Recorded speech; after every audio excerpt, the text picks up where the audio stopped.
Dear friends, welcome to Media Skill Video Lesson Program. I am Dr.Sanjay Malagatti, Assistant Professor, Department of Journalism and Mass Communication, Karnataka University, Dharawad. Friends, today I wish to present my talk about process of communication. ಎಲ್ರಿಗೂ ನಮಸ್ಕಾರ. ಸ್ನೇಹಿತರೆ, ಮಾಧ್ಯಮ ಕೌಶಲ್ಯಗಳು video ಪಾಠ ಕಾರ್ಯಕ್ರಮಕ್ಕೆ ತಮ್ಮೆಲ್ಲರಿಗೂ ಸ್ವಾಗತ. ನಾನು ಡಾಕ್ಟರ್ ಸಂಜಯ್ ಕುಮಾರ್ ಮಾಲಗತ್ತಿ, ಕರ್ನಾಟಕ ವಿಶ್ವವಿದ್ಯಾಲಯದ ಸಮೂಹ ಸಂವಹನ ಮತ್ತು ಪತ್ರಿಕೋದ್ಯಮ ವಿಭಾಗದಲ್ಲಿ ಸಹಾಯಕ ಪ್ರಾಧ್ಯಾಪಕನಾಗಿ ಕಾರ್ಯನಿರ್ವಹಿಸುತ್ತಿದ್ದೇನೆ. ಇವತ್ತು ನಾನು ಸಂವಹನದ ಪ್ರಕ್ರಿಯೆ ಕುರಿತು ನನ್ನ ಪಾಠವನ್ನು ತಮ್ಮ ಮುಂದೆ ಮಂಡಿಸಲಿದ್ದೇನೆ. ಮೊದಲನೇದಾಗಿ ನಾವು ಪ್ರೋಸೆಸ್ ಬಗ್ಗೆ ಮಾತನಾಡುವುದಾದರೆ, process is a course of action. ಪ್ರಕ್ರಿಯೆಯು ಕ್ರಿಯೆಯ ಕೋರ್ಸ್ ಆಗಿದೆ. Communication is a process of exchange of ideas, facts, opinions and manner by which the receiver of the message shares meaning and understand with others. ಸಂವಹನವು ವಿಚಾರಗಳು, ಸಂಗತಿಗಳು, ಅಭಿಪ್ರಾಯಗಳು ಮತ್ತು ಸಂದೇಶವನ್ನು ಸ್ವೀಕರಿಸುವವನು ಮಾಹಿತಿಯ ಅರ್ಥವನ್ನು ಹಂಚಿಕೊಳ್ಳುವ ಮತ್ತು ಇನ್ನೊಬ್ಬರೊಂದಿಗೆ ಅರ್ಥ ಮಾಡಿಕೊಳ್ಳುವ ವಿಧಾನವಾಗಿದೆ. Communication is a process that uses a set of media to transmit ideas, facts and feelings from one person to another. ಸಂವಹನ ಎನ್ನುವುದು ಒಬ್ಬ ವ್ಯಕ್ತಿಯಿಂದ ಇನ್ನೊಬ್ಬರಿಗೆ ವಿಚಾರಗಳು, ಸಂಗತಿಗಳು ಮತ್ತು ಭಾವನೆಗಳನ್ನು ರವಾನಿಸಲು ಮಾಧ್ಯಮಗಳ ಗುಂಪನ್ನು ಬಳಸುವ ಪ್ರಕ್ರಿಯೆಯಾಗಿದೆ. Media challenge the communicator to select them with an awareness of their purpose to the listener or reader. ಕೇಳುಗರಿಗೆ ಅಥವಾ ಓದುಗರಿಗೆ ಅವರ ಉದ್ದೇಶದ ಅರಿವಿನೊಂದಿಗೆ ಆಯ್ಕೆ ಮಾಡಲು ಮಾಧ್ಯಮವು ಸಂವಹನಕಾರರಿಗೆ ಸವಾಲು ಹಾಕುತ್ತದೆ. A good communicator must understand the receiving and understanding capabilities of the recipient, not only of the transmitting messages but also their effect. ಉತ್ತಮ ಸಂವಹನಕಾರನು ಸ್ವೀಕರಿಸುವ ಮತ್ತು ಸ್ವೀಕರಿಸುವ ಸಾಮರ್ಥ್ಯಗಳನ್ನು, ಪ್ರಸಾರ ಸಂದೇಶಗಳನ್ನು ಮಾತ್ರವಲ್ಲದೆ ಅವುಗಳ ಪರಿಣಾಮಗಳನ್ನು ಅರ್ಥ ಮಾಡಿಕೊಳ್ಳಬೇಕಾಗುತ್ತದೆ. There are many expert developed different models and theories of communication and to understand the process of communication. ಹಲವಾರು ತಜ್ಞರು ಸಂವಹನದ ಪ್ರಕ್ರಿಯೆಯನ್ನು ಅರ್ಥ ಮಾಡಿಕೊಳ್ಳಲು ಅನೇಕ ಸಂವಹನ ಮಾದರಿಗಳು ಮತ್ತು ಸಿದ್ಧಾಂತಗಳನ್ನು ಅಭಿವೃದ್ಧಿಪಡಿಸಿದ್ದಾರೆ. It is therefore I select one of the most acquaint with the significant and important model which serve the purpose of understanding the process of communication. ಆದುದರಿಂದ ಸಂವಹನ ಪ್ರಕ್ರಿಯೆಯನ್ನು ಅರ್ಥ ಮಾಡಿಕೊಳ್ಳುವ ಉದ್ದೇಶವನ್ನು ಪೂರೈಸುವ ಸಲುವಾಗಿ ಒಂದು ಪರಿಚಯವಿರುವ ಮಹತ್ವದ ಮಾದರಿಗಳಲ್ಲಿ ಒಂದನ್ನು ಆಯ್ಕೆ ಮಾಡಿಕೊಂಡು ಅದನ್ನು ತಮ್ಮ ಮುಂದೆ ವಿವರಿಸಲು ಪ್ರಯತ್ನಿಸುತ್ತೇನೆ. Process of communication. The whole process of communication involves the following elements. ಸಂವಹನದ ಸಂಪೂರ್ಣ ಪ್ರಕ್ರಿಯೆಯು ಈ ಕೆಳಗಿನ ಅಂಶಗಳನ್ನು ಒಳಗೊಂಡಿರುತ್ತದೆ. ಅವು ಯಾವುವು ಅಂತ ಒಂದೊಂದಾಗಿ ನಾವು ನೋಡ್ತಾ ಹೋದ್ರೆ, ಮೆಸೇಜ್ ಸಂದೇಶ, ಸೆಂಡರ್ ಕಳಿಸುವವ, ಎನ್ಕೋಡಿಂಗ್ ಸಂಕೇತಿಸುವುದು, ಚಾನಲ್ ವಾಹಕ, ರಿಸೀವರ್ ಸ್ವೀಕರಿಸುವವನು, ಡಿಕೋಡಿಂಗ್ ವಿಸಂಕೇತೀಕರಣಗೊಳಿಸುವುದು, ಆಕ್ಟಿಂಗ್ ವರ್ತಿಸುವುದು, and the final is feedback, that is ಪ್ರತಿಕ್ರಿಯಿಸುವುದು. ಸೊ ಈ ಎಲ್ಲ ಅಂಶಗಳನ್ನು ನಾವು ಒಂದೊಂದಾಗಿ ಅರ್ಥ ಮಾಡ್ಕೊಳ್ತಾ ಹೋದ್ರೆ, ಮೊಟ್ಟ ಮೊದಲನೇದಾಗಿ ನಾವು ಮೆಸೇಜ್ ಅಥವಾ ಸಂದೇಶ ಅಂದ್ರೆ ಏನು ಅನ್ನೋದನ್ನ ತಿಳಿದುಕೊಳ್ಳೋಣ. Message, a piece of information spoken or written to be passed to one person to another person. It is the subject matter of communication. It may involve any fact, idea, opinion, figure, attitude or course of action, including information. It exists in the mind of communicator. ಒಬ್ಬ ವ್ಯಕ್ತಿ ಇನ್ನೊಬ್ಬ ವ್ಯಕ್ತಿಗೆ ಮಾತನಾಡುವ ಅಥವಾ ಬರೆಯಲಾದ ಮಾಹಿತಿಯ ತುಣುಕು, ಇದು ಸಂವಹನದ ಮೂಲ ವಿಷಯವಾಗಿದೆ. ಇದು ಸಂವಹನಕಾರನ ಮನಸ್ಸಿನಲ್ಲಿ ಇರುವ ಮಾಹಿತಿಯನ್ನು ಒಳಗೊಂಡಂತೆ ಯಾವುದೇ ಸಂಗತಿ, ಕಲ್ಪನೆ, ಅಭಿಪ್ರಾಯ, ವ್ಯಕ್ತಿತ್ವ, ವರ್ತನೆ ಅಥವಾ ಕ್ರಿಯೆಯನ್ನು ಸಹ ಒಳಗೊಂಡಿರಬಹುದಾಗಿದೆ. ಸೊ ಎರಡನೇದಾಗಿ ನಾವು ನೋಡೋದಾದ್ರೆ ಸೆಂಡರ್ ಅಂದ್ರೆ ಮಾಹಿತಿಯನ್ನ ರವಾನಿಸುವವ ಅಥವಾ ಕಳಿಸುವವ. Sender is a communicator or sender a person who transmit the message. ಮಾಹಿತಿಯನ್ನು ಕಳಿಸುವವನು ಸಂದೇಶವನ್ನು ರವಾನಿಸುವ ಸಂವಹನಕಾರ ಅಥವಾ ಮಾಹಿತಿ ಹರಡುವ ವ್ಯಕ್ತಿಯಾಗುತ್ತಾನೆ. ಅದರ ಮುಂದಿನ ಒಂದು ಅಂಶವನ್ನು ನಾವು ಗಮನಿಸುವುದಾದರೆ ಎನ್ಕೋಡಿಂಗ್, ಸಂಕೇತಿಸು. The process of conversion of the subject matter into symbols is called encoding. ವಿಷಯವನ್ನು ಚಿಹ್ನೆಗಳನ್ನಾಗಿ ಪರಿವರ್ತಿಸುವ ಪ್ರಕ್ರಿಯೆಯನ್ನು ಎನ್ಕೋಡಿಂಗ್ ಎಂದು ಕರೆಯಲಾಗುತ್ತದೆ, ಅಥವಾ ಇದನ್ನು ನಾವು ಸಂಕೇತೀಕರಿಸುವುದು ಎಂದು ಕರೆಯಲಾಗುತ್ತದೆ. ಸೊ ಮುಂದಿನ ಒಂದು ಭಾಗದಲ್ಲಿ ನಾವು ಚಾನೆಲ್ ಬಗ್ಗೆ ತಿಳಿದುಕೊಳ್ಳೋಣ. ಚಾನೆಲ್ ಅಂದರೆ ವಾಹಕ. Communication channel means the medium or media through which the message is passes. ಸಂವಹನ ಚಾನೆಲ್ ಎಂದರೆ ಸಂದೇಶ ಹಾದು ಹೋಗುವ ಅಥವಾ ಸಂದೇಶವನ್ನು ರವಾನಿಸಲು ಬಳಸುವ ಮಾಧ್ಯಮ ಆಗಿದೆ, ಅಥವಾ ಮಾಧ್ಯಮದ ಒಂದು ಭಾಗವಾಗಿದೆ ಅಂತ ಹೇಳಬಹುದು. ರಿಸೀವರ್, ಮಾಹಿತಿ ಸ್ವೀಕರಿಸುವವ. Receiver is a person to whom the message is meant for by the sender. A person who receives the message is called receiver. ಸ್ವೀಕರಿಸುವವರು, ಸಂದೇಶವನ್ನು ಕಳಿಸುವವರು ಉದ್ದೇಶಿಸಿರುವ ವ್ಯಕ್ತಿ. ಸಂದೇಶವನ್ನು ಸ್ವೀಕರಿಸುವ ವ್ಯಕ್ತಿಯನ್ನು ರಿಸೀವರ್ ಎಂದು ಕರೆಯಲಾಗುತ್ತದೆ. ಸೊ ಮುಂದಿನ ಭಾಗದಲ್ಲಿ ಡಿಕೋಡರ್, ಸಂಕೇತಿಸು. Decoding is the process of translation of an encoded message into ordinary understandable language. Receiver convert the symbols, words are signs received from the sender to get the meaning of the message. Decoding ಎನ್ನುವುದು encode ಮಾಡಿದ ಸಂದೇಶವನ್ನು ಸಾಮಾನ್ಯ ಅರ್ಥವಾಗುವ ಭಾಷೆಗೆ ಅನುವಾದಿಸುವ ಪ್ರಕ್ರಿಯೆಯಾಗಿದೆ. ಸಂದೇಶದ ಅರ್ಥವನ್ನು ಪಡೆಯಲು ಸ್ವೀಕರಿಸುವವರು ಕಳುಹಿಸಿರುವ ಅಥವಾ ಪಡೆದ ಚಿಹ್ನೆಗಳನ್ನು, ಪದಗಳನ್ನು ಅಥವಾ ಚಿಹ್ನೆಗಳನ್ನು ಸಂಕೇತೀಕರಣಗೊಳಿಸುವುದು ಅಥವಾ ಅರ್ಥವಾಗುವ ಭಾಷೆಗೆ ಪರಿವರ್ತಿಸುವ ಒಂದು ಕ್ರಿಯೆಯಾಗಿದೆ ಅಂತ ಹೇಳಬಹುದು. According to the understanding of the message, the receiver acts or implement the message. ಸಂದೇಶದ ತಿಳುವಳಿಕೆಯ ಪ್ರಕಾರ ಸ್ವೀಕರಿಸುವವರು ಸಂದೇಶವನ್ನು ಕಾರ್ಯಗತಗೊಳಿಸುತ್ತಾರೆ ಅಥವಾ ಕಾರ್ಯರೂಪಕ್ಕೆ ತರುತ್ತಾರೆ ಎನ್ನುವುದಾಗಿದೆ. ಕೊನೆಯದಾಗಿ ಫೀಡ್ಬ್ಯಾಕ್, ಪ್ರತಿಕ್ರಿಯೆ. Feedback is the last element and an important one in the communication process. As it has been explained, communication is an exchange process. For the exchange to be complete, the information must go back to the communicator so he can know the reaction of the receiver. ಪ್ರತಿಕ್ರಿಯೆ ಸಂವಹನ ಪ್ರಕ್ರಿಯೆಯ ಕೊನೆಯ ಅಂಶ ಮತ್ತು ಸಂವಹನ ಪ್ರಕ್ರಿಯೆಯಲ್ಲಿ ಪ್ರಮುಖವಾದುದು ಎಂದು ಹೇಳಬಹುದು. ಸಂವಹನವು ವಿನಿಮಯ ಪ್ರಕ್ರಿಯೆಯಾಗಿದೆ. ವಿನಿಮಯವು ಪೂರ್ಣಗೊಳ್ಳಲು ಪ್ರತಿಕ್ರಿಯೆ ಹೊಂದಿರುವ ಮಾಹಿತಿಯನ್ನು ಸಂವಹನಕಾರನಿಗೆ ಹಿಂತಿರುಗಿಸಬೇಕು. ಅಂದಾಗ ಮಾತ್ರ ಸ್ವೀಕರಿಸುವವರ ಪ್ರತಿಕ್ರಿಯೆಯನ್ನು ಸಂವಹನಕಾರ ತಿಳಿಯಬಹುದು. ಇಲ್ಲಿಗೆ ಸಂವಹನದ ಪ್ರಕ್ರಿಯೆ ಪೂರ್ಣಗೊಳ್ಳುತ್ತದೆ. Totally, communication is a very important part in everyone's life. It may be personal life, social life or professional life.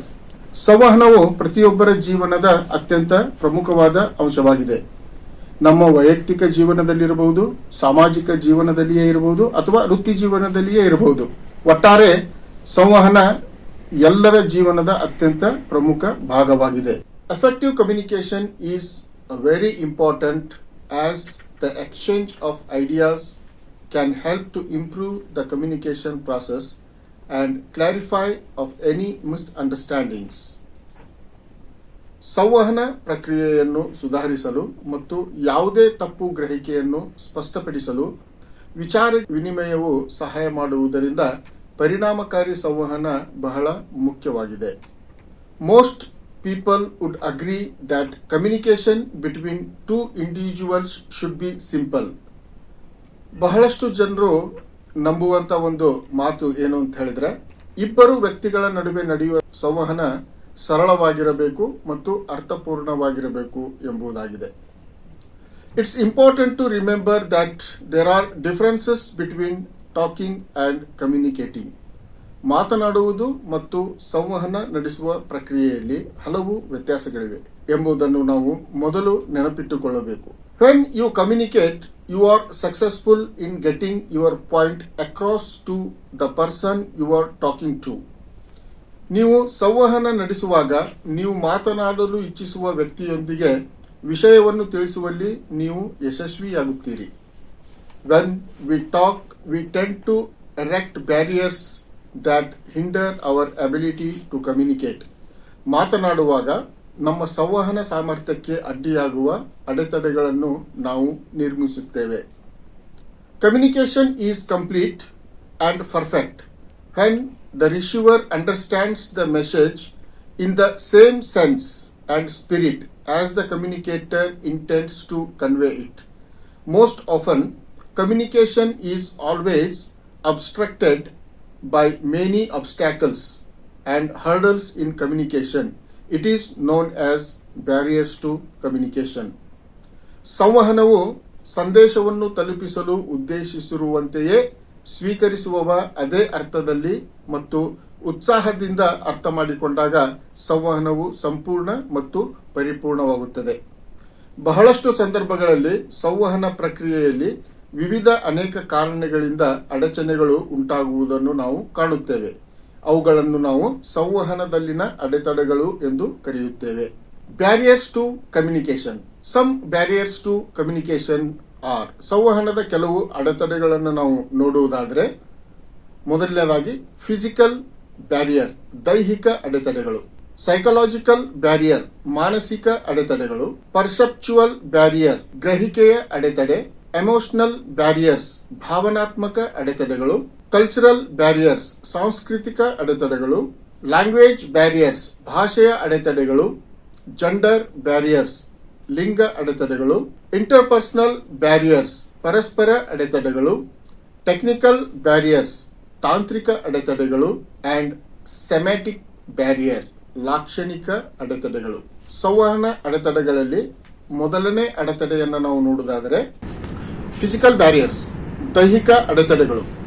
Physical barrier to communication can make it difficult to communicate effectively in any task.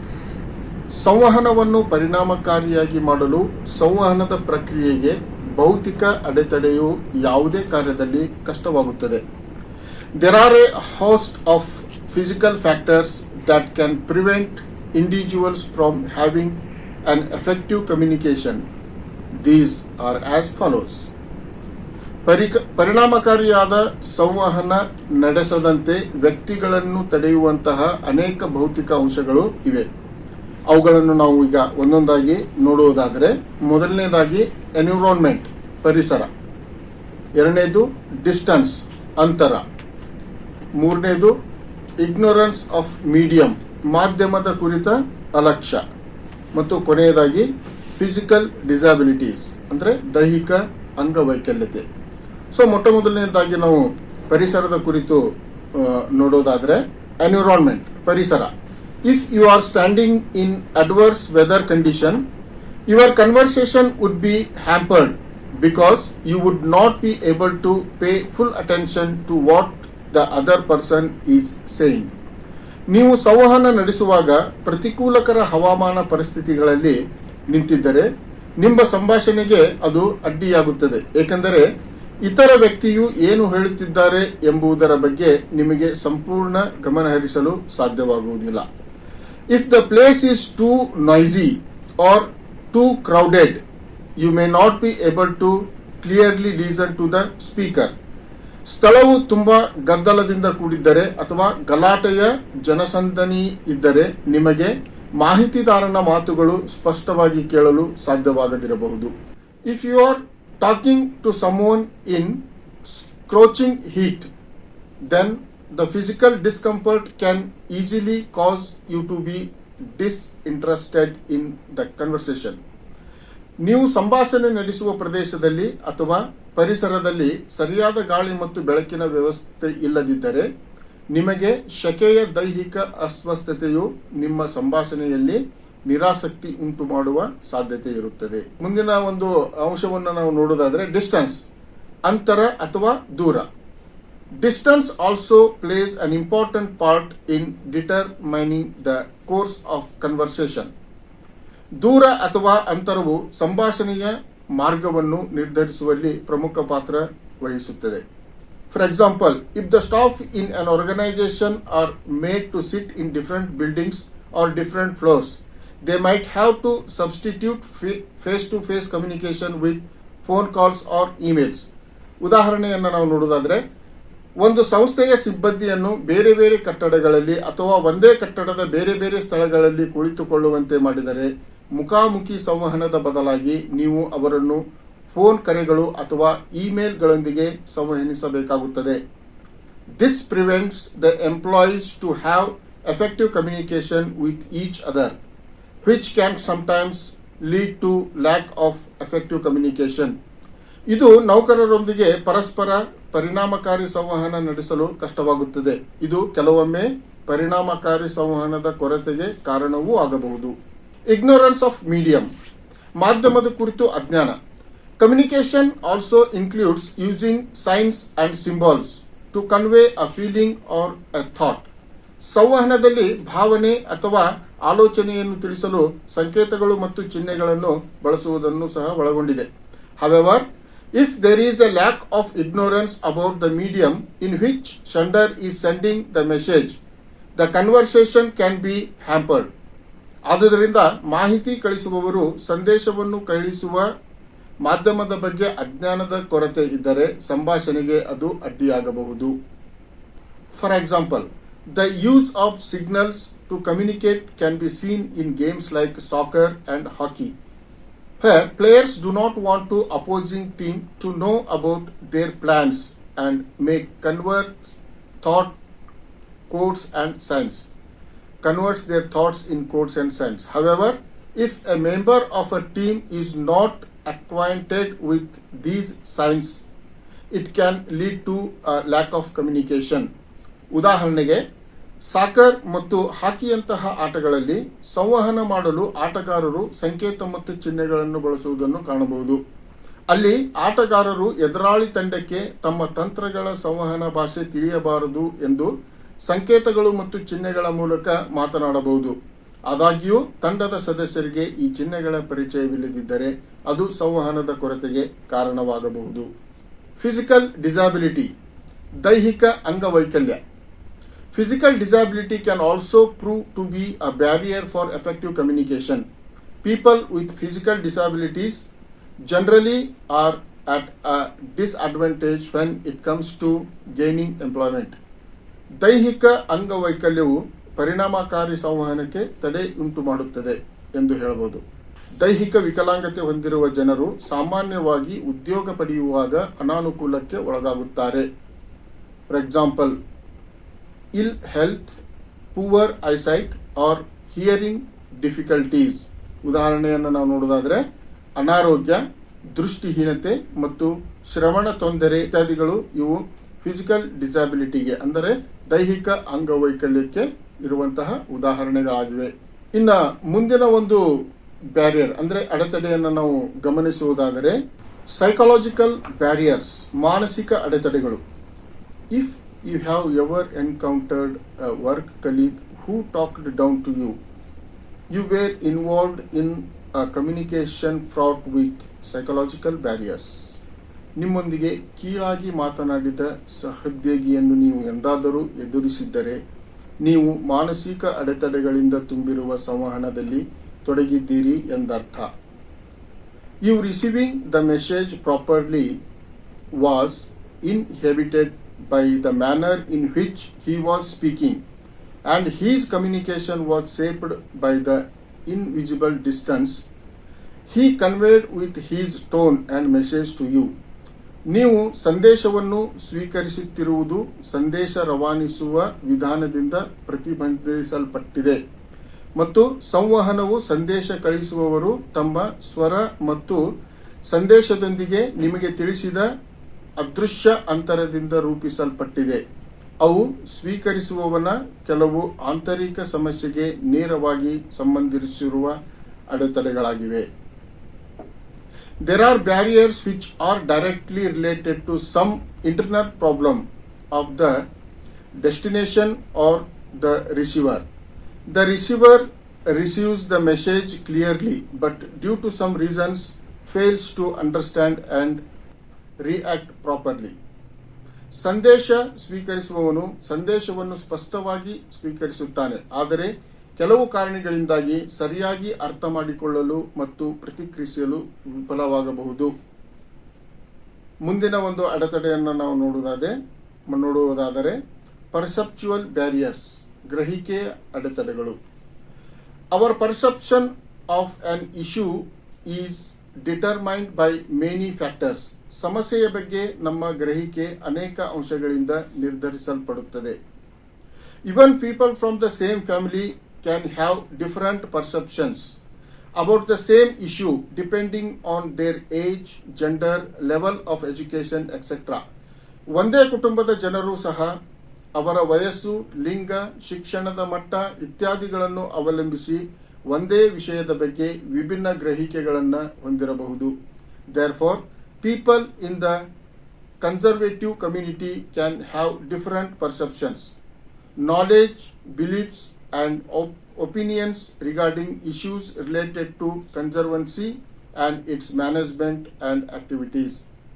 ಆದ್ದರಿಂದ ಸಂರಕ್ಷಿತ ಸಮುದಾಯದ ಜನರು ಸಂರಕ್ಷಣೆ ಹಾಗೂ ಅದರ ನಿರ್ವಹಣೆ ಮತ್ತು ಚಟುವಟಿಕೆಗಳಿಗೆ ಸಂಬಂಧಿಸಿದ ವಿಷಯಗಳ ಬಗ್ಗೆ ವಿಭಿನ್ನ ಗ್ರಹಿಕೆಗಳು, ಜ್ಞಾನ, ನಂಬಿಕೆಗಳು ಮತ್ತು ಅಭಿಪ್ರಾಯಗಳನ್ನು ಹೊಂದಿರಬಹುದು. Next barriers to communication is emotional barriers, ಅಂದರೆ ಭಾವನಾತ್ಮಕ ಅಡೆತಡೆಗಳು. Emotional barriers are the major category of barriers that may make effective communication difficult. ಭಾವನಾತ್ಮಕ ಅಡೆತಡೆಗಳು ಪರಿಣಾಮಕಾರಿ ಸಂವಹನವನ್ನು ಕಷ್ಟಕರವಾಗಿಸುವ ಅಡೆತಡೆಗಳ ಪ್ರಮುಖ ವರ್ಗವಾಗಿದೆ. These barriers are basically characterized by suspicion, mistrust and fear. ಈ ಅಡೆತಡೆಗಳನ್ನು ಮೂಲತಃ ಅನುಮಾನ, ಅಪನಂಬಿಕೆ ಮತ್ತು ಭಯದಿಂದ ನಿರೂಪಿಸಲಾಗಿದೆ. While a little amount of fear and lack of trust might be necessary, excess of these things is not good and prevents one from doing a lot of things, including difficulty in communication effectively. ಸ್ವಲ್ಪ ಪ್ರಮಾಣದ ಭಯ ಮತ್ತು ನಂಬಿಕೆಯ ಕೊರತೆ ಅಗತ್ಯವಾಗಿದ್ದರೂ ಇವುಗಳಲ್ಲಿ ಹೆಚ್ಚಿನವು ಒಳ್ಳೆಯದಲ್ಲ ಮತ್ತು ಪರಿಣಾಮಕಾರಿಯಾಗಿ ಸಂವಹನ ಮಾಡುವಲ್ಲಿ ತೊಂದರೆ ಸೇರಿದಂತೆ ಬಹಳಷ್ಟು ಕೆಲಸಗಳನ್ನು ಯಶಸ್ವಿಯಾಗಿ ಮಾಡುವುದನ್ನು ತಡೆಯುತ್ತವೆ. ಕಲ್ಚರಲ್ ಬ್ಯಾರಿಯರ್ಸ್, ಸಾಂಸ್ಕೃತಿಕ ಅಡೆತಡೆಗಳು. Cultural barriers are a result of living in an ever shrinking world. Different cultures, whether they be social culture or a race of simply the work culture of a company can hinder developed communication if two different cultures clash. ಸಾಂಸ್ಕೃತಿಕ ಅಡೆತಡೆಗಳು ಎಂದೆಂದಿಗೂ ಕುಗ್ಗುತ್ತಿರುವ ಜಗತ್ತಿನ ಬದುಕುವ ಪರಿಣಾಮವಾಗಿದ್ದು, ವಿಭಿನ್ನ ಸಂಸ್ಕೃತಿಗಳು, ಅವು ಜನಾಂಗದ ಸಾಮಾಜಿಕ ಸಂಸ್ಕೃತಿಯಾಗಿರಲಿ ಅಥವಾ ಕಂಪನಿಯ ಕೆಲಸದ ಸಂಸ್ಕೃತಿಯಾಗಿರಲಿ, ಎರಡು ವಿಭಿನ್ನ ಸಂಸ್ಕೃತಿಗಳು ಘರ್ಷಿಸಿದರೆ ಅಭಿವೃದ್ಧಿ ಸಂವಹನಕ್ಕೆ ಅಡ್ಡಿಯಾಗಬಹುದು. In these cases, it is important to find a common ground to work from. At work situations, identifying a problem and coming up with a highly efficient way to solve it can quickly topple any cultural or institutional barriers. ಈ ಸಂದರ್ಭಗಳಲ್ಲಿ ಕೆಲಸ ಮಾಡಲು ಸಾಮಾನ್ಯ ನೆಲೆಯನ್ನು ಕಂಡುಹಿಡಿಯುವುದು ಬಹಳ ಮುಖ್ಯ. ಕೆಲಸದ ಸಂದರ್ಭಗಳಲ್ಲಿ ಸಮಸ್ಯೆಯನ್ನು ಗುರುತಿಸುವುದು ಮತ್ತು ಅದನ್ನು ಪರಿಹರಿಸಲು ಹೆಚ್ಚು ಪರಿಣಾಮಕಾರಿ ಮಾರ್ಗದೊಂದಿಗೆ ಬರುವುದು ಯಾವುದೇ ಸಾಂಸ್ಕೃತಿಕ ಅಥವಾ ಸಾಂಸ್ಥಿಕ ಅಡೆತಡೆಗಳನ್ನು ತ್ವರಿತವಾಗಿ ಉರುಳಿಸುತ್ತದೆ. ಲ್ಯಾಂಗ್ವೇಜ್ ಬ್ಯಾರಿಯರ್ಸ್, ಭಾಷಾ ಅಡೆತಡೆಗಳು. When working or interacting with those who speak other languages, it can help to be aware of some common barriers that make communication difficult. ಇತರ ಭಾಷೆಗಳನ್ನು ಮಾತನಾಡುವವರೊಂದಿಗೆ ಕೆಲಸ ಮಾಡುವಾಗ ಅಥವಾ ಸಂವಹನ ಮಾಡುವಾಗ ಸಂವಹನವನ್ನು ಕಷ್ಟಕರವಾಗಿಸುವ ಕೆಲವು ಸಾಮಾನ್ಯ ಅಡೆತಡೆಗಳ ಬಗ್ಗೆ ತಿಳಿದಿರಲು ಇದು ಸಹಾಯ ಮಾಡುತ್ತದೆ. Even within the same language, regional differences and modern slang can lead to confusion between speakers. ಒಂದೇ ಭಾಷೆಯೊಳಗೆ ಪ್ರಾದೇಶಿಕ ವ್ಯತ್ಯಾಸಗಳು ಮತ್ತು ಆಧುನಿಕ ಆಡುಭಾಷೆಗಳನ್ನು ಮಾತನಾಡುವವರ ನಡುವೆ ಗೊಂದಲಕ್ಕೆ ಕಾರಣವೂ ಆಗಬಹುದು.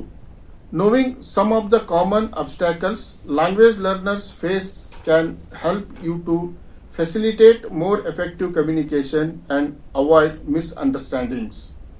ಭಾಷೆಯನ್ನು ಕಲಿಯುವವರು ಎದುರಿಸುತ್ತಿರುವ ಕೆಲವು ಸಾಮಾನ್ಯ ಅಡೆತಡೆಗಳನ್ನು ತಿಳಿದುಕೊಳ್ಳುವುದರಿಂದ ಸಂವಹನವನ್ನು ಹೆಚ್ಚು ಪರಿಣಾಮಕಾರಿಯಾಗಿ ಸುಲಭಗೊಳಿಸಲು ಮತ್ತು ತಪ್ಪು ಗ್ರಹಿಕೆಯನ್ನು ತಪ್ಪಿಸಲು ನಿಮಗೆ ಸಹಾಯ ಮಾಡುತ್ತದೆ.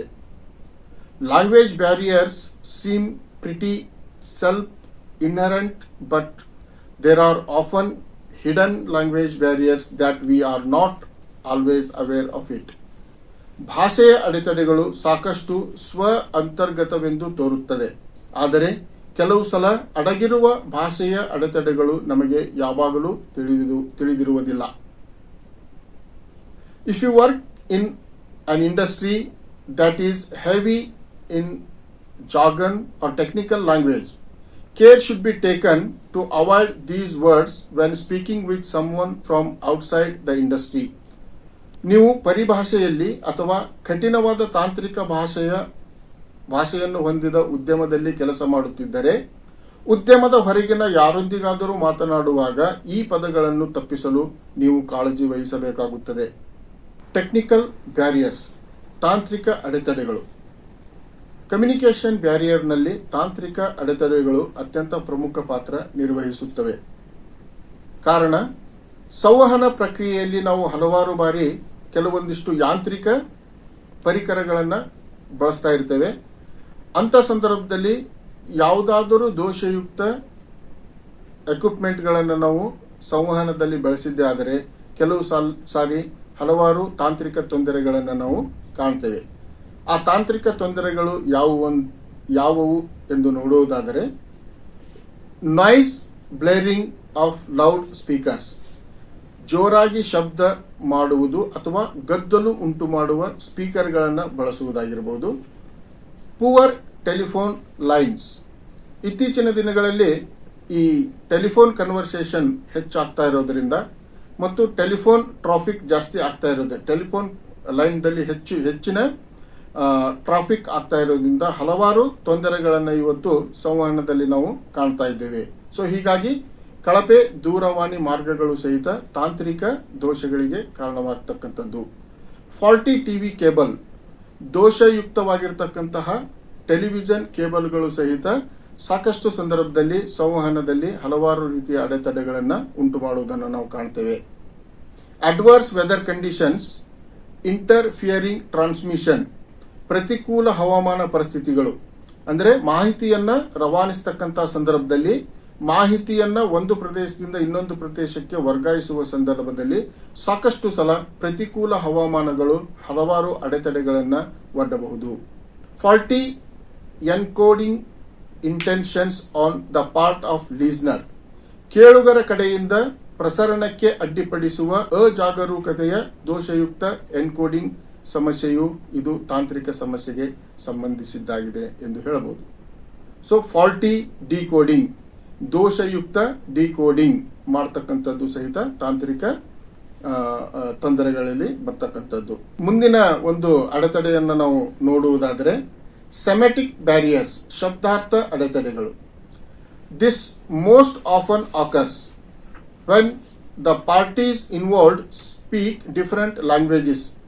ವಿಭಿನ್ನ ವ್ಯಕ್ತಿಗಳು ವಿಭಿನ್ನ ಭಾಷೆಗಳನ್ನು ಮಾತನಾಡುವಾಗ ಇದು ಹೆಚ್ಚಾಗಿ ಸಂಭವಿಸುತ್ತದೆ. ಲ್ಯಾಕ್ ಆಫ್ ಕಾಮನ್ ಲ್ಯಾಂಗ್ವೇಜ್, ಸಾಮಾನ್ಯ ಭಾಷೆಯ ಕೊರತೆ.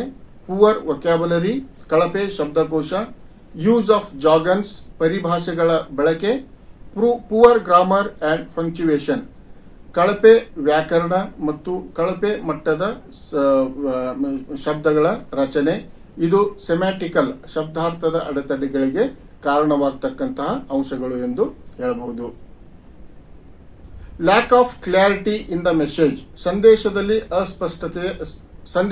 ಸ್ಪಷ್ಟತೆಯ ಕೊರತೆ. Lack of clarity in the message, ಸಂದೇಶದಲ್ಲಿ ಸ್ಪಷ್ಟತೆಯ ಕೊರತೆ. For example, a doctor explaining a diagnosis to a patient will deliver the message less effectively if he relies solely on medical terminology. ಉದಾಹರಣೆಗೆ, ರೋಗಿಗೆ ರೋಗ ನಿರ್ಣಯವನ್ನು ವಿವರಿಸುವ ವೈದ್ಯರು ಕೇವಲ ವೈದ್ಯಕೀಯ ಪರಿಭಾಷೆಯನ್ನು ಅವಲಂಬಿಸಿದರೆ ಸಂದೇಶವನ್ನು ಕಡಿಮೆ ಪರಿಣಾಮಕಾರಿಯಾಗಿ ತಲುಪಿಸುವ ಸಾಧ್ಯತೆ ಇರುತ್ತದೆ. So these are the major barriers of communication. ಇವು ಸಂವಹನದಲ್ಲಿ ಕಂಡು ಬರ್ತಕ್ಕಂತಹ ಪ್ರಮುಖ ಅಡೆತಡೆಗಳೆಂದು ನಾವು ಹೇಳಬಹುದು. ಈಗ ಈ ಅಡೆತಡೆಗಳನ್ನ ಯಾವ ರೀತಿ ನಾವು ನಿವಾರಿಸಬಹುದು ಎಂಬುದಕ್ಕೆ ಕೆಲವೊಂದಿಷ್ಟು ಅಂಶಗಳನ್ನು ನಾವು ಇಲ್ಲಿ ಪರಿಗಣನೆಗೆ ತೆಗೆದುಕೊಳ್ಬೇಕಾಗುತ್ತೆ. ಅವು ಯಾವುವು ಅಂತ ನೋಡುವುದಾದ್ರೆ, so ways to overcome barriers, sharpening communication skill, use simple language, ಸರಳ ಭಾಷೆಯನ್ನು ಬಳಸುವುದು. ಸಂಭಾಷಣೆಯಲ್ಲಿ ಸರಳ ಭಾಷೆಯನ್ನು ಬಳಸುವುದರಿಂದ ನಮ್ಮ ಸಂಭಾಷಣೆಯು ಬಹಳ ಅರ್ಥಪೂರ್ಣವಾಗಿರುತ್ತದೆ ಎಂದು ಇಲ್ಲಿ ಹೇಳಬಹುದು. ಇಂಪ್ರೂವಿಂಗ್ ಲಿಸ್ನಿಂಗ್ ಸ್ಕಿಲ್ಸ್, ಕೇಳುವ ಕೌಶಲ್ಯವನ್ನು ಸುಧಾರಿಸಿಕೊಳ್ಳುವುದು ಈ ಒಂದು ಹಂತದಲ್ಲಿ ಬಹಳ ಉತ್ತಮ ಎಂದು ಹೇಳಬಹುದು. ಸೊ ಅವಾಯ್ಡ್ ಜಾರ್ಗನ್ಸ್, ಪರಿಭಾಷೆಗಳನ್ನು ತಪ್ಪಿಸಿ ಆದಷ್ಟು ಹೆಚ್ಚು ಜನಪ್ರಿಯ ಶಬ್ದಗಳನ್ನು ಬಳಸುವುದು ಮತ್ತು ಸಾಮಾನ್ಯ ಭಾಷೆಯನ್ನು ಬಳಸುವುದರಿಂದ ಸಂವಹನವು ಅತ್ಯಂತ ಪರಿಣಾಮಕಾರಿಯಾಗಿ ನಡೆಸಬಹುದು. ಓಪನ್ ಮೈಂಡ್ನೆಸ್, ಮುಕ್ತ ಮನಸ್ಸು, ಯಾವುದೇ ರೀತಿಯಾದಂಥ ವಿಷಯವನ್ನು ಮುಚ್ಚುಮರೆ ಇಲ್ಲದೆ ಮುಕ್ತ ಮನಸ್ಸಿನಿಂದ ನಾವು ಸಂವಹನಿಸಿದಾಗ ಸಂವಹನವು ಅರ್ಥಪೂರ್ಣವಾಗಿರುತ್ತದೆ ಎಂದು ನಾವು ಇಲ್ಲಿ ಹೇಳಬಹುದು. ಅವಾಯ್ಡ್ ಪ್ರಿಜುಡೈಸ್, ಪೂರ್ವಾಗ್ರಹವನ್ನು ತಪ್ಪಿಸಿ. Message should be clear and brief, ಸಂದೇಶವು ಸ್ಪಷ್ಟ ಮತ್ತು ಸಂಕ್ಷಿಪ್ತವಾಗಿರಬೇಕು. ಅಂದಾಗ ಮಾತ್ರ ಸಂದೇಶವು ಇನ್ನೊಬ್ಬರಿಗೆ ಅರ್ಥಪೂರ್ಣವಾಗಿ ತಲುಪಲು ಸಾಧ್ಯವಾಗುತ್ತದೆ. ಅವಾಯ್ಡ್ ಫಿಯರ್, ಭಯವನ್ನು ತಪ್ಪಿಸಿ. ಯಾವುದೇ ಸಂದರ್ಭದಲ್ಲಿ ಮಾತನಾಡ್ತಕ್ಕಂಥ ಸಂದರ್ಭದಲ್ಲಿ ನಾವು ಭಯಭೀತರಾದರೆ ಎಷ್ಟೋ ಸಂದರ್ಭದಲ್ಲಿ ಅದು ಸಂವಹನದಲ್ಲೇ ಅಡೆತಡವನ್ನು ಉಂಟು ಮಾಡುತ್ತದೆ. ಸೊ ಹೀಗಾಗಿ ಭಯವನ್ನು ತಪ್ಪಿಸಿ ಮಾತನಾಡುವುದನ್ನ ರೂಢಿಸಿಕೊಳ್ಳಬೇಕಾಗಿರುವುದು ಇಲ್ಲಿ ಅತ್ಯುತ್ತಮವಾಗಿದೆ ಎಂದು ಹೇಳಬಹುದು. ಬಿಲ್ಡ್ ಕ್ರೆಡಿಬಿಲಿಟಿ, ವಿಶ್ವಾಸಾರ್ಹತೆಯನ್ನು ಬೆಳೆಸಿಕೊಳ್ಳಿ. ಅಂಡರ್ಸ್ಟ್ಯಾಂಡಿಂಗ್ ರಿಸೀವರ್ ಅಂದ್ರೆ ಮಾಹಿತಿಯನ್ನ ಪಡೆಯುವನನ್ನು ಸರಿಯಾಗಿ ಅರ್ಥೈಸಿಕೊಳ್ಳುವುದು ಸಂವಹನದ ಒಂದು ಪ್ರಕ್ರಿಯೆಯಲ್ಲಿ ಅತ್ಯುತ್ತಮವಾಗಿರತಕ್ಕಂಥ ಮಾರ್ಗವಾಗಿದೆ ಎಂದು ಹೇಳಬಹುದು. ಸೆಲೆಕ್ಷನ್ ಆಫ್ ಪ್ರಾಪರ್ ಚಾನಲ್, ಸರಿಯಾದ ವಾಹಕದ ಆಯ್ಕೆ. ಸಂವಹನದ ಪ್ರಕ್ರಿಯೆಯಲ್ಲಿ ಸರಿಯಾದ ವಾಹಕವನ್ನು ಬಳಸಿದ್ದೇ ಆದರೆ ನಮ್ಮ ಸಂದೇಶವು ಅರ್ಥಪೂರ್ಣವಾಗಿ ಕೇಳುಗರಿಗೆ ತಲುಪಲು ಸಾಧ್ಯವಾಗುತ್ತದೆ ಎಂದು ಹೇಳಬಹುದು. ಸೊ ಹೀಗಾಗಿ channel, selection of channel, it place very important role ಅಂತ ಹೇಳಬಹುದು. ಸೊ ಡೆವಲಪ್ ಎಮೋಷನಲ್ ಸ್ಟ್ಯಾಬಿಲಿಟಿ, ಭಾವನಾತ್ಮಕ ಸ್ಥಿರತೆಯನ್ನು ಬೆಳೆಸಿಕೊಳ್ಳಿ. ರಿಸೀವ್ ಫೀಡ್ಬ್ಯಾಕ್, ಪ್ರತಿಕ್ರಿಯೆಯನ್ನು ಸ್ವೀಕರಿಸಿ. ಪ್ರತಿಕ್ರಿಯೆಯನ್ನು ಯಾಕೆ ಸ್ವೀಕರಿಸಬೇಕು ಅಂತ ಹೇಳಿದ್ರೆ, ನಾವು ಮಾತನಾಡಿರ್ತಕ್ಕಂತಹ ಮಾತುಗಳು, ನಮ್ಮಿಂದ ಹೊರಹೊಮ್ಮಿದಂತಹ ಮಾತುಗಳು ಇನ್ನೊಬ್ಬರ ಮೇಲೆ ಯಾವ ರೀತಿ ಪರಿಣಾಮ ಬೀರಿವೆ, ಅವು ಎಷ್ಟರ ಮಟ್ಟಿಗೆ ಉಪಯುಕ್ತ ಆಗಿವೆ ಎನ್ನುವುದನ್ನ ಮಾಹಿತಿಯನ್ನ ಕಳಿಸುವವನಿಗೆ ಗೊತ್ತಾದರೆ ಅದು ಅರ್ಥಪೂರ್ಣವಾದಂತಹ ಸಂವಹನ ಪ್ರಕ್ರಿಯೆಯಾಗಿ ರೂಪುಗೊಳ್ಳುತ್ತದೆ ಎಂದು ಹೇಳಬಹುದು. Totally communication is a very important part in every one's life. It may be personal life, social life or professional life. ಸಂವಹನವು ಪ್ರತಿಯೊಬ್ಬರ ಜೀವನದ ಅತ್ಯಂತ ಪ್ರಮುಖವಾದ ಅಂಶವಾಗಿದೆ. ನಮ್ಮ ವೈಯಕ್ತಿಕ ಜೀವನದಲ್ಲಿರಬಹುದು, ಸಾಮಾಜಿಕ ಜೀವನದಲ್ಲಿಯೇ ಇರಬಹುದು, ಅಥವಾ ವೃತ್ತಿ ಜೀವನದಲ್ಲಿಯೇ ಇರಬಹುದು. ಒಟ್ಟಾರೆ ಸಂವಹನ ಎಲ್ಲರ ಜೀವನದ ಅತ್ಯಂತ ಪ್ರಮುಖ ಭಾಗವಾಗಿದೆ. ಈ ಹೇಳಿಕೆಯೊಂದಿಗೆ ನಾನು ನನ್ನ ಪಾಠಕ್ಕೆ ವಿರಾಮ ಹೇಳುತ್ತೇನೆ. ನನ್ನ ವಿಡಿಯೋ ಪಾಠ ವೀಕ್ಷಿಸಿದ್ದಕ್ಕೆ ಧನ್ಯವಾದಗಳು. With these words I conclude my lecture. Thank you very much for watching.